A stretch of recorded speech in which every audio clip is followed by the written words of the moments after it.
Alright? Can I see another visual? Listen to this.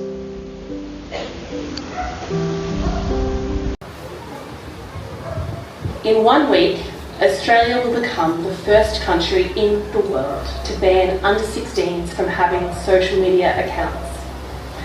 With one law, we can protect Generation Alpha from being sucked into purgatory by predatory algorithms described by the men who created the feature as behavioural cocaine.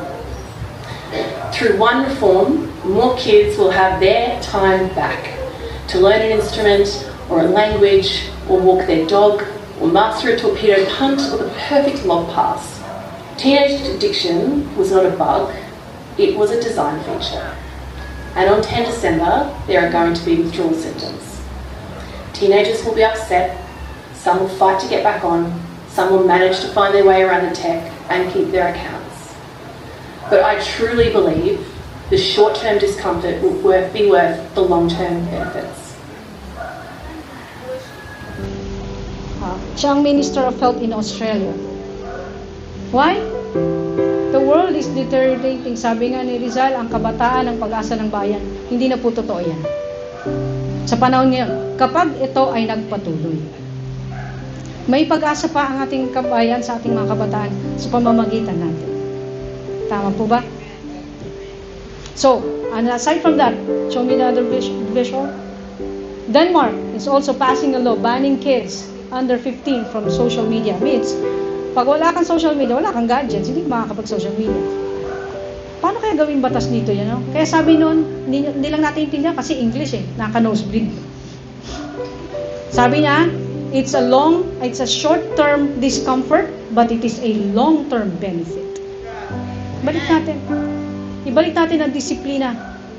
Kapatid, hindi mamatay mga anak natin pag walang gadget. Hindi mamatay. Bakit buhay pa tayo ngayon? Wala naman tayo niyan noon. You want sa Singapore bawal ang school ang sa schools nila may batas sa Singapore na magkaroon ng gadget ang mga bata kahit sa loob ng bahay. Anong ginawa ng mga parents, ang ginawa ng school? Kumuha sila ng mga activities para yon ang na mag-i-enhance sa brain ng mga anak nila. Yung nagbo-build ng puzzles, to develop their analytical thinking. Kaya mga bata ngayon, iba na sumagot, iba mga tuwiran. Saan nakuha yung sagot? Sa TikTok. Kung sumagot.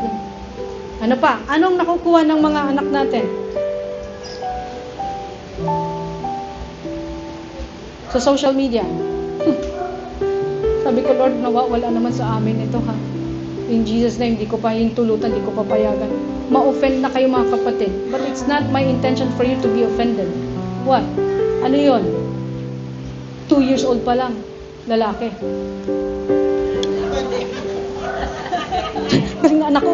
Be, sige pa, be. 2 years old. Lalaki. Sa school, di ba may napanood kayo sa TikTok? Teachers, buong school, a program. Paano preschool?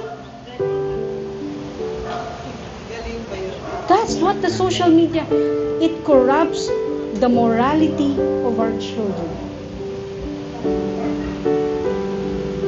Noong unang panahon nun, ang magulang nagiging proud lang pagdating sa bagay na to sa mga anak nila. Galing ng anak ko magmura. Kasi wala pang social media no. Parang narinig mo, galing niya magmura no. Sa akin nagmana yan. Ngayon iba na ang pagiging proud ng magulang.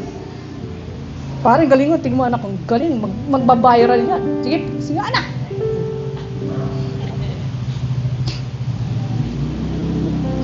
The reality bites, but hindi natin paintulutan mangyari ang mga bagay nito dito sa atin. Tama po ba mga kapatid? Are we a one in the Lord? Nasa Panginoon pa ba tayo? Hallelujah. Now, how to guard your children from gadget addiction. Guard. I made the word guard acrostic. Guide gadget use. Hindi na mapigilan. Diyan na yan. May oras lang. Tapos alam niyo ang accounts and password. Hindi pwedeng sila lang nakakaalam. Kaya nga sa States, marami ng predators kasi hindi alam ng magulang kung ano yung kausap nila, yung pala, mga po ano na eh. Ang tawag dyan? Yung mga mahilig sa bata. Pedophile.